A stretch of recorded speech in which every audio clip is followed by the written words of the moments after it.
Hey guys, Halo. selamat datang di channelnya MyBuleBrule bersama saya John dan ini istri saya. Oke. Nah, kali ini kita mau berbicara tentang apa nih? Pernikahan kita. Ya, pernikahan. Jadi puji Tuhan kita baru saja merayakan ulang tahun pernikahan yang ke-3. 3 tahun. The third anniversary. Yay.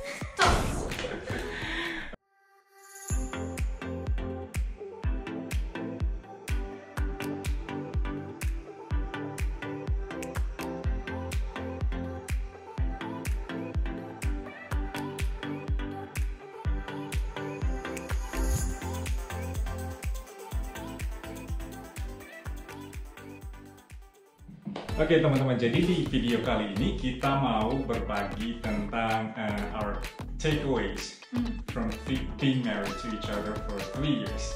So, what are your takeaways from? Takeaways? Okay, so like what have I learned? What have you learned so far? Gosh, and I'm doing this totally humbly because 3 years is like nothing compared to some people who've been married for like 50, 60 years. Yeah. So, in complete humility, Yeah. I have learned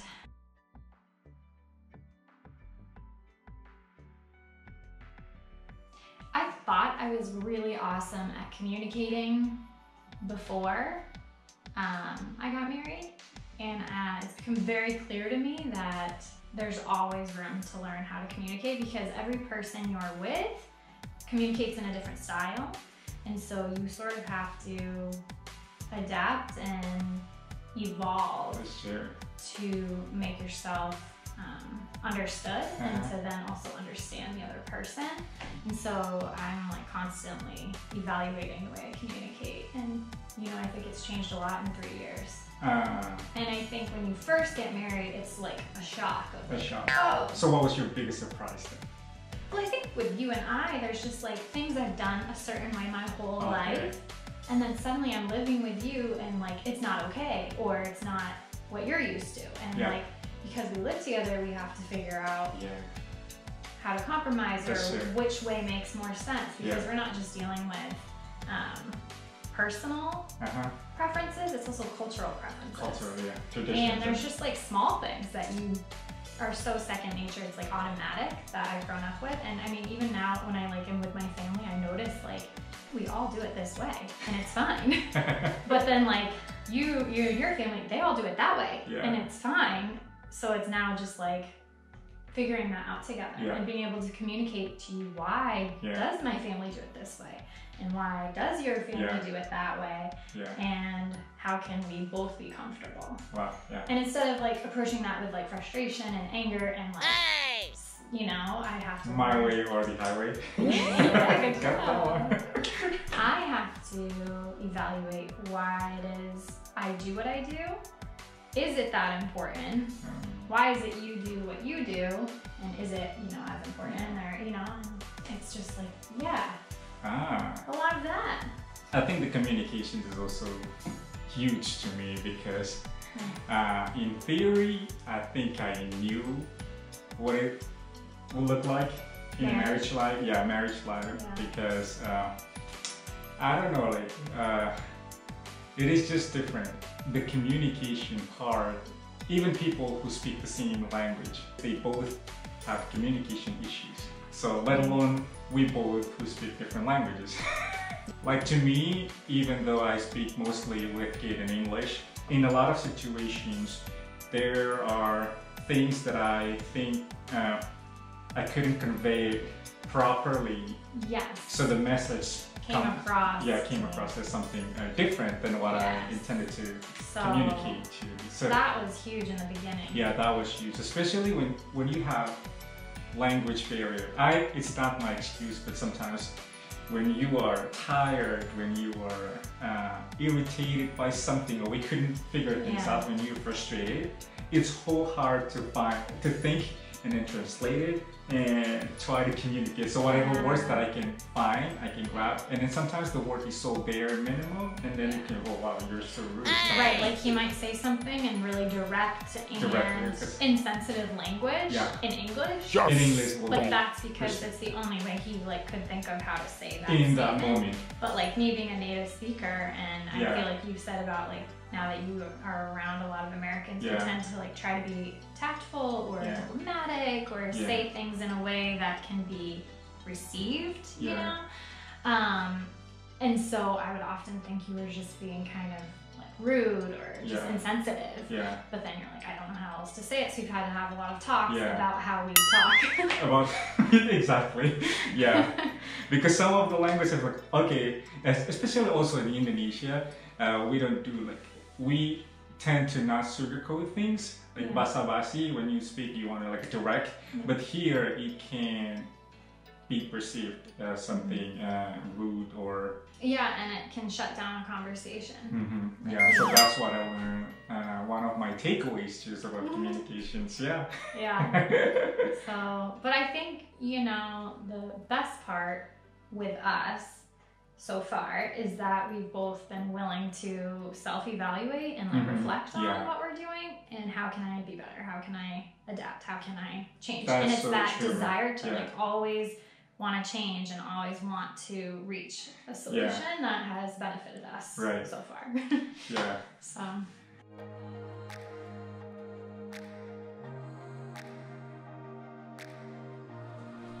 So how do you think we've grown as a couple in the last 3 years of our marriage? Okay, so I think the first year is more like huge adjustment when we came into this marriage.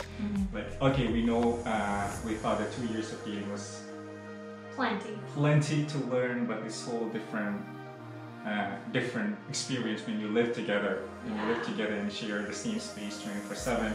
So we learn a lot about how to deal with each other. There's a lot of deep discussions, debates, argue, because we have both like different principles of like how we want to do things, how we see life.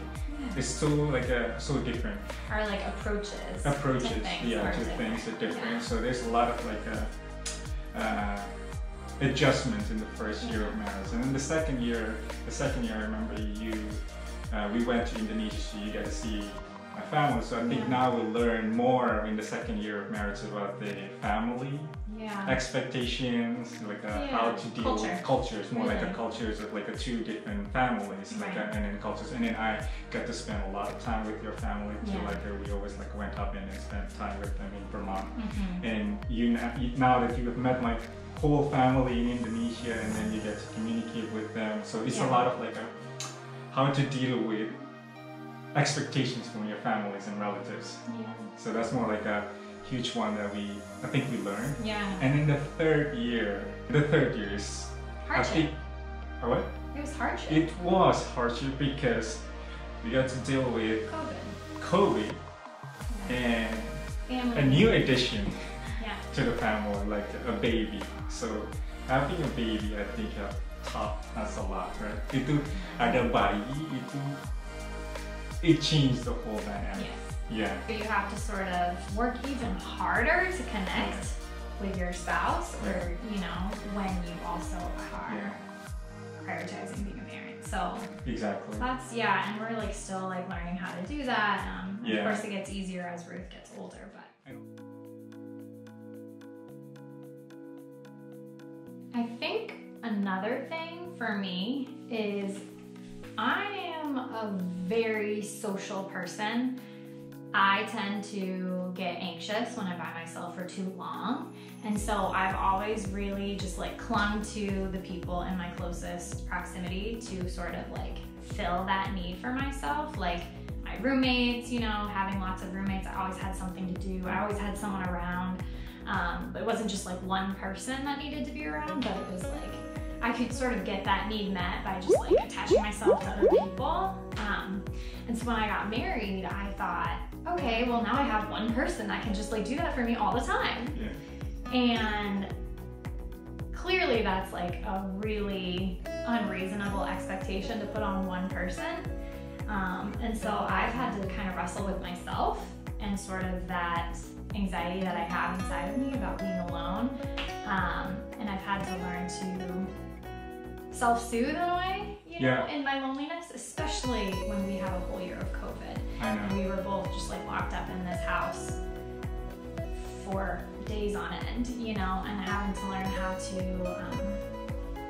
be at peace with myself. And I think that lesson can be applied to everybody in like a bigger scope, and that sometimes we put so much pressure on our partner to sort of like fix the things that we wrestle with as individuals, and you have to fix that within yourself in order to then be available or be healthy to be in a successful relationship.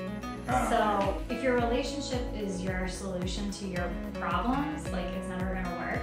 That's so true, yeah. So why don't you first solve your problems, and then, and I'm not saying you'll always like be able to solve all your problems, but at least be self-aware, you know, of your own issues, so that you're not dumping it on your partner. Or you're not expecting from your partner too much. To fix it. To fix it, all the time, you know? Yeah. So, and don't get me wrong, like he still is my companion and still does like try to, you know, help me with that, but. Yeah. I think it's also because we both have different kind of personalities. He's very more like extroverted, and I'm more like introverted. I sense like, okay, I can feel like, like you like to take breaks by like taking naps, and he likes to take breaks by like zoning out to YouTube, and that to me is like almost like stealing away my time. And I like to take breaks like away to be creative, or to like spend quality time with like my friends, or even John, or anyone, you know, or to go out on an adventure. Yeah. And so I think too, like we've had to learn how each other operates and respect it. Yeah. You know? Yeah. That's so true, yeah. So like, what do you think you would say to someone about marriage who is like interested? What do you think about marriage? Yeah.